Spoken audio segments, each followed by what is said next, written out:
Interpol সংক্ষেপে, আর পুরো অর্থটা হচ্ছে ইন্টারন্যাশনাল পুলিশ, আন্তর্জাতিক পুলিশ।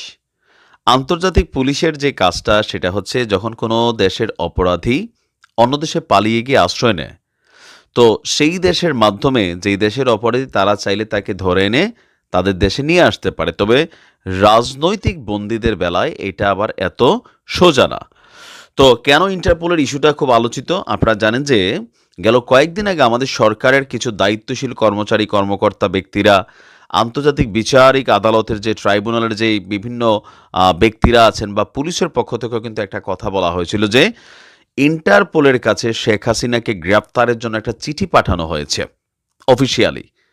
এখন ইন্টারপোলের কাছে নাকি ইন্টারপোলের রেড অ্যালার্ট জারিতে বা রেড লিস্টে শেখ হাসিনার নাম চলে আসছে, এরকম কিন্তু নিউজ আমাদের গণমাধ্যমে আসছে, আরও বেশ কিছু জায়গা থেকে বক্তব্য এসেছে। কিন্তু ফাইনালি ঘটনাটা কতটুকু সত্য আসুন দেখি।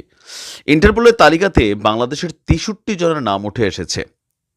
আর এই তালিকা সামনে আসার পর সেই 63 জনের নাম দেখে অনেকের চোখ কপালে উঠে গেছে, বলছে যে ভাই ঘটনাটা কেমনে কি হইল। International criminal police organisation Interpol বিশ্বের 6,658 জনের নামের লাল তালিকা প্রকাশ করেছে সারা পৃথিবী জুড়ে। এই তালিকার মধ্যে 63 জন বাংলাদেশিদের নাম রয়েছে, তবে এই তালিকায় নেই সাবেক প্রধানমন্ত্রী শেখ হাসিনার নাম। যদিও সম্প্রতি আমাদের গণমাধ্যম এবং বিভিন্ন দায়িত্বশীল কর্মকর্তাদের বরাতে আমরা শুনছিলাম যে শেখ হাসিনার বিরুদ্ধে ইন্টারপোলের ওয়েবসাইটে রেড নোটিশ জারি করা হয়েছে। আমাদের মানে ট্রাইব্যুনালের যিনি প্রসিকিউটর আছেন তিনার এই বক্তব্যটা ছিলেন, আধা ঘন্টা পরে সেই বক্তব্য তিনি প্রত্যাহারও করেছিলেন। তার মানে এই অন্তর্বর্তী সরকার গেল 4 মাসে শেখ হাসিনাকে ধরবে অথবা তার বিরুদ্ধে কোনো অ্যাকশন নেবে।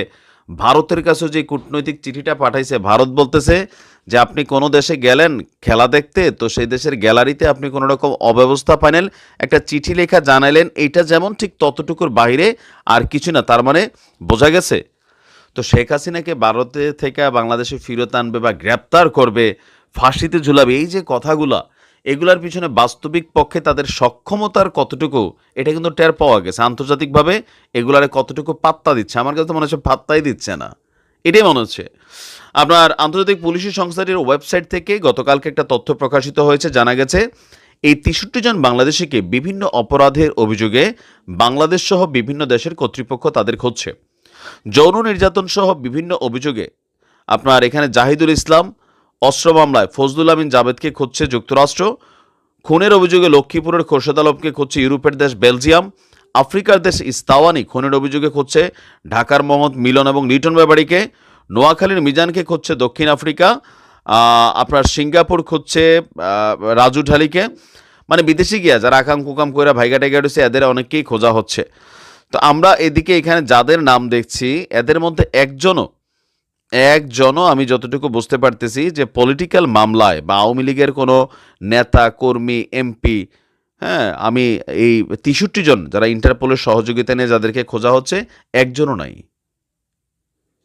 অনেকে বলছিল যে আওয়ামী লীগের এমপিদেরকে মন্ত্রীদেরকে ধরে আনা হবে, এই অন্তর্বর্তী সরকার এই কাজটা করবে, শেখ হাসিনার বিচার করবে, বিচারের আগে ইলেকশন হবে না। তো বিচার তো দূরের কথা, তো এখনো করতে পারে নাই, 4 মাস হয়ে গেল। এগুলো বলা আসলে সোজা, প্র্যাকটিক্যালি করা অনেকটা কঠিন। আর ভারতের সাথে যেই সম্পর্ক, বিশেষ করে উপদেষ্টা মাহফুজের ওই স্ট্যাটাসের পরে আপনার মনে হয় যে ভারত শেখ হাসিনারে ফেরত দিবে বা শেখ হাসিনার বিরুদ্ধে এই যে চিঠিটা পাঠিয়েছে ভারতের এটা তো পাত্তাই দেয় না। প্র্যাকটিক্যাল হচ্ছে এটা, কারণ কূটনৈতিক সম্পর্ক তলানিতে এই সরকারকে ভারত মনে করে একটা পাকিস্তান ঘেঁষা সরকার। দেখেন না একের পর এক নিউজ করে যে পাকিস্তানি সেনারা বাংলাদেশে আসবে, ট্রেনিং করবে, যদিও শব্দগুলো গুজব শব্দটা আমরা সবাই জানি।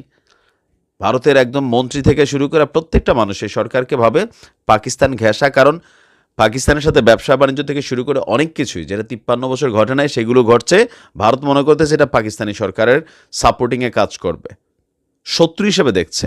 সো এরকম একটা সম্পর্কের মধ্যে ভারতের কাছ থেকে আপনি সহযোগিতা নিয়ে কোনো অপরাধীকে বাংলাদেশ থেকে পলাতক যে সকল অপরাধীরা আছেন, বিশেষ করে আওয়ামী লীগের এমপি মন্ত্রী বা নেতাকর্মী, তাদেরকে ফেরত আনবেন, এটা আসলে এত সোজা না। বলা অনেক কিছু যায়, মানুষ খুশি হয়, এক শ্রেণী খুশি হয়, কিন্তু বাস্তবতা হচ্ছে এই সরকার, শেখ হাসিনা তো দূরের কথা, আমার মনে হয় না যে ওবায়দুল কাদেরকে বা আওয়ামী লীগের একজন মিনিমাম লেভেলের এমপিকে বা পদে থাকা বড় কোনো কর্মকর্তা ব্যক্তিকে ফিরিয়ে আনতে সক্ষম, কারণ কূটনৈতিক সম্পর্কটা পড়ে গেছে। ইভেন এটা ডেভেলপ করবে কিনা সেটাও সন্দেহ আছে। আর ভারতের তো মনোভাবই নাই। তো যা বলছে আইওয়াস ছাড়া আর কিছুই মনে হচ্ছে না। আর হইলে তো আমরা সময় হলে দেখবই। ভালো থাকুন।